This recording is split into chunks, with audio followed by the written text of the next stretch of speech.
So back to the 90s. So other political things in the 90s, or like major historical things. So like we got the .com boom, we got Clinton era. Because I remember, so here's one thing I'm going to talk about is I remember being in high school from 96 to 2000, and we're in the middle of the Clinton economic era. We're in the middle of the .com boom. And in my head, everything works. Everything is great. Like, yeah, we had riots a couple of years in LA, right? But like the whole idea that I could just go to college, get a job, and I was going to be good made perfect sense to me. I did not have an analytical framework because my parents, because I didn't have the same outlook, and I'm 3 years younger than you. Right. Well, but also you were in high school under Bush, and that's kind of what I'm saying. Like I was in high school under Clinton from 92 to 2000, and despite the crime bill, like I saw, like we had shit in the family, shit in Chicago, of course. I can remember a whole bunch of stuff, but like it was easy for me as a preteen teenager to assume that the system worked, because as far as I could tell, it was, and things were only looking up.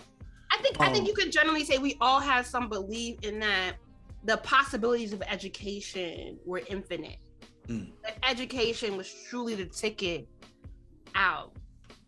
And I think we all on some wavelength believed that if I worked twice as hard, that we really absorbed that as, proof positive that we could manifest these great lives. And that was going to be not only the key for our own success, but the key for the Black community. Mm-hmm. Yeah. I think one thing that talented 10th. Yeah, I mean, and it's interesting how diversely, because I think we talk about the Black community in a monolith, but I can say these things as like, yeah, this is a general statement, but the way we all absorbed and then, went about that is vastly different. Because I also think in the 90s, there were Black parents who said, okay, education is to take it out, but a white education is to take it out. So I am going to raise my children in a white community. There was also a pro-Black movement that was happening. Especially if you were in like an Atlanta, a Philly, Chicago, or New York, you could get a very sort of what would be considered now a hotep, but like a very sort of Black Pan-African education, it was a big Pan-African movement that had a pushback in the early 2000s, but that was happening in the 90s. I also remember like being a big fan of Marcus Garvey for whatever reason when I was in high school. Because he had the juice, the Pan-Africans. Also because the Qs and the Sigmas came to my high school and would do programs, and they would do like pro-Black history. My great grandmother was born in 1904 in Harlem, so I had this big thing about Langston Hughes and like poets of that era.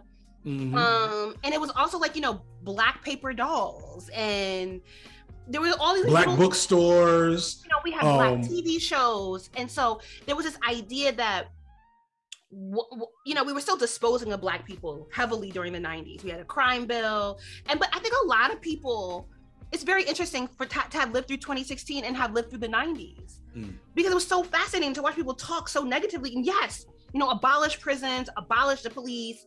I'm an abolitionist, but it was so interesting in how we individualized and made it like one person's problem. Yeah. What was a communal a communal agreement to an extent.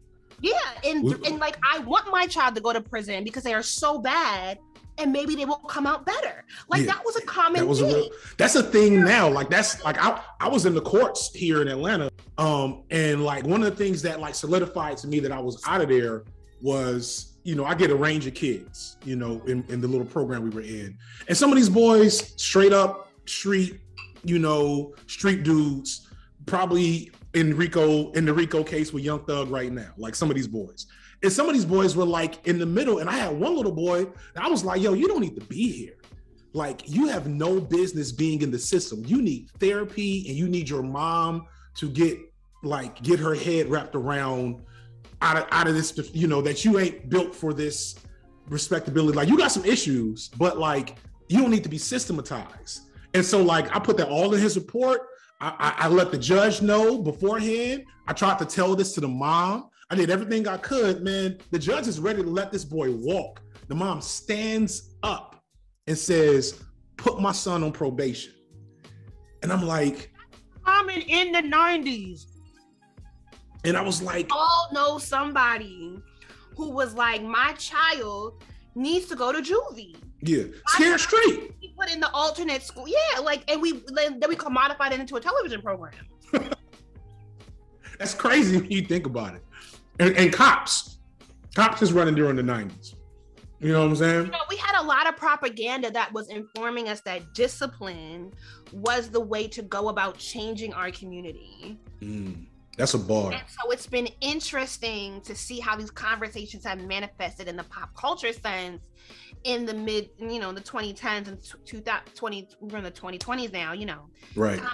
Flying, but we were not that we were children, so I can't even say we, but our parents were actively and the church was actively participating in it. Another thing that's happening in the 90s is the rise of the Kojic church. That's the mega churches, right? That's the TD Jakes in them. Well, I think the TD Jakes church really comes in the late 90s, early 2000s. But I think Kojic kind of sets the stage. So I'm a heathen. I was Muslim and then I'm a heathen. So I went to house when I said all the shit was bread. I be reading books. That's the baby. Okay. I ain't never been to I don't know what the Kojic church is. I'm gonna have to ask. Church of God in Christ. So you think of the Clark sisters? They come out of the Kojic church. The Kojic church is founded in the 1890s in Memphis, Tennessee. It's still headquartered there. Well, I think the headquarters might be up north now. But it's founded as part of, I don't need to get into the history of it. It's a Pentecostal church. So they do speaking in tongues, long services. It comes out of, and then in the 70s, 80s, 90s is the Azura movement, which is it's also tangent to the Southern Baptist evangelical movement, where you see this push towards, is this like women can't wear pants? Yeah, so Kojic at that point in the 90s was one of the churches where you had the girls that come to church with the school with the long denim skirts. Yeah, that joke. Oh, okay. Yeah, and it's a form of Pentecostal. And if it's not Kojic, it's I'm such a heathen, so I don't be remembering all the denominations. It's one that begins with the A. I'm not sure. I'll be able to. My wife is a PK or a P grand K, a grand PK. Ask about the denominations the Black denominations under Pentecostal that no makeup, no cutting your hair, and long skirts. There's several, but Kojic was the most prominent one. It was one of the larger churches. Also because the Clark sisters became really, and then specifically in the 90s, Karen Clark Sherd of the Clark sisters was a huge pop star. Yeah. A huge gospel star. And so you also see this sort of rise of this it's not a rise, it's like a resurgence of dominant Black churches, even as America becomes more secular. Right. You see Creflo and TD, that it kind of sets the stage for Creflo, TD Jakes, right. What's the brother that died a couple of years ago with all the scandals? Eddie Long. Eddie Long. Eddie Long. Yeah. So, all right, let's skip ahead now to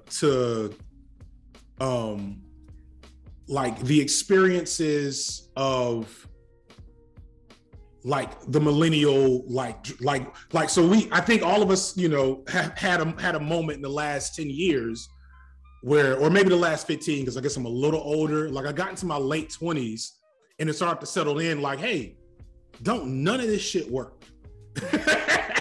Everything is broken and fucked up, and people looking at us like we crazy. You know what I'm saying? Basically the millennial hate tour that happened in the 2010s, where we're not doing anything close to what the Xers and the Boomers did, and they're looking at us like something's wrong, and we're trying to tell them, y'all fucked everything up. I think it's hard for us to have the conversation with our parents, because our parents weren't the one fucking it up. The white Boomers fucked it up, right? Right. It's who was empowered to pass these laws or put these laws on the books? They fucked it up for us. College becomes, they passed a law in the late 80s to remove the cap on public college education. Right. And so, we see the cost of college quadruple in our era. And we have parents telling us, go to college, because for them, college is $15. To go to school. You said what? Ask your parents how much they paid to go. Oh, I know. Yeah, but yes. It's when I saw, because I feel again, I'm at that age range where people didn't understand student loans were a problem until I was 3 years into my undergrad degree at a private college. And I was thinking to myself, this seems like a lot of money. So you say I got to pay this back? Yeah, this is a lot of money. Even if we're doing, we have the crime bill, we see a lot of arrests, the mass incarceration within the Black community is steadily happening. American society is becoming wealthier. So even though that wealth moves differently through the Black community, all our television programming, it's a big era of consumerism. You have the advent of the personal computer and Netscape, and things. The access opens to us, and so regardless of where your family was at economically, everything is informing you that wealth is accessible. And so I think on part of that, your parents are telling you to go to college. Yeah, college is more expensive than when they were coming up, but they're thinking, okay, well, society is, becoming wealthier with that expense. So I don't think anybody's thinking college debt. Like the concept of college debt was never discussed. Right. Yeah, not at all. Not at all. My mom may have mentioned it once or twice. All I can say we can't, literally the things our parents did are no longer available to us. This idea that my parents on a working class salary, my dad made maybe $30,000 in the 90s. My mom's income went up and down, but they were able to buy a house, and they bought a house for $125,000.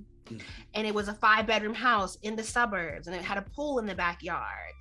And it was a really big deal. That's not accessible. That is not, like, literally I cannot at 37 go out and do that. Yeah, you have to go to the middle of nowhere to get that house. So I have a little sister who's 28 now, and I often think about it. At 28, 29, I bought the house I'm in at the bottom of the recession. So I bought it off foreclosure for less than what your parents paid, right? And I didn't think, I knew it was a steal, right? But I didn't think to myself that I just crossed the finish line, and that if I'd have waited 2 or 3 years, I was gonna have to pay double for half the house.